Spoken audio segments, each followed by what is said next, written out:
Hello बच्चों, चलिए प्रश्न को पढ़ते हैं। यदि 1 लीटर धारिता के दो पात्रों में समान ताप पर 1 ग्राम H2 तथा 1 ग्राम CH4 ली जाए तो इनके लिए ABCD 4 विकल्प दिए, सही विकल्प का पता करना है। चलिए प्रश्न की मुख्य अवधारणा पे बात करते हैं। मुख्य अवधारणा, एक मोल का जो भार होता है, एक मोल का भार, ये 1 मोल अणु हो तो ये कहलाता है अणु भार, और 1 मोल परमाणु हो तो इसको बोलते हैं परमाणु भार। परमाणु भार।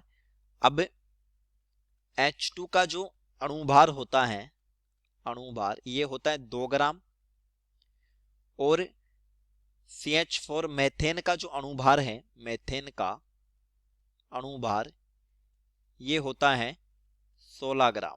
ए विकल्प में दिया है वर्ग माध्य मूल वेग यानी कि VRMS, तो इसका जो मान होता है ये निकाला जाता है 3RT/m। यहां R है गैस नियतांक, गैस नियतांक, T है ताप। अब देखिए ताप प्रश्न में समान बोला है यानी कि कांस्टेंट है, R तो एक नियतांक है, तो यहां से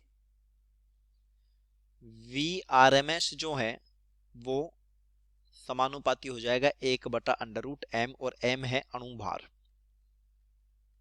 तो ma का है VRMS मान समान होंगे तो ये अणुभार पे निर्भर करेगा, और अणुभार दोनों के लिए अलग अलग है, तो ये असत्य हो गया।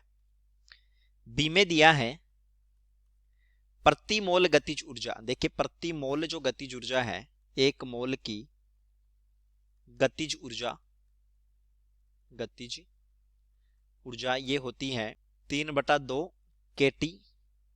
यहां के तो है वोल्टजमान नियतांक, वोल्टजमान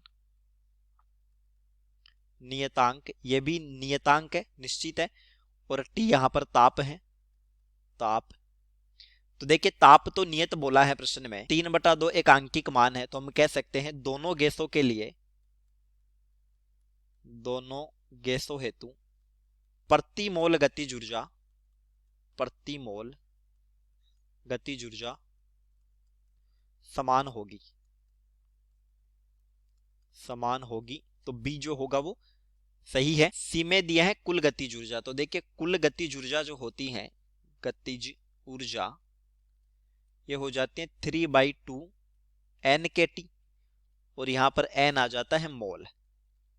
तो दोनों का भार अलग अलग दिया है, और मोल होते हैं मोल बराबर भार बटा अणुभार, तो मोल अलग अलग आ जाएंगे, तो फिर गतिज ऊर्जा कुल जो होगी वो अलग अलग होगी। डी में बोला है दाब समान होगा, तो देखिए दाब P जैसे H2 का होगा तो ये होता है अक्स H2 P टोटल, अक्स H2 का मतलब हो गया H2 की मोल भिन्न, H2 की मोल भिन्न, तो दोनों की मोल भिन्न अलग अलग होगी, तो फिर यहां पर दाब भी क्या होगा, अलग अलग होगा। तो प्रति मोल गतिज ऊर्जा समान होगी, यानी उत्तर हो गया विकल्प बी। चलिए उम्मीद करता हूं प्रश्न समझ आया होगा। धन्यवाद।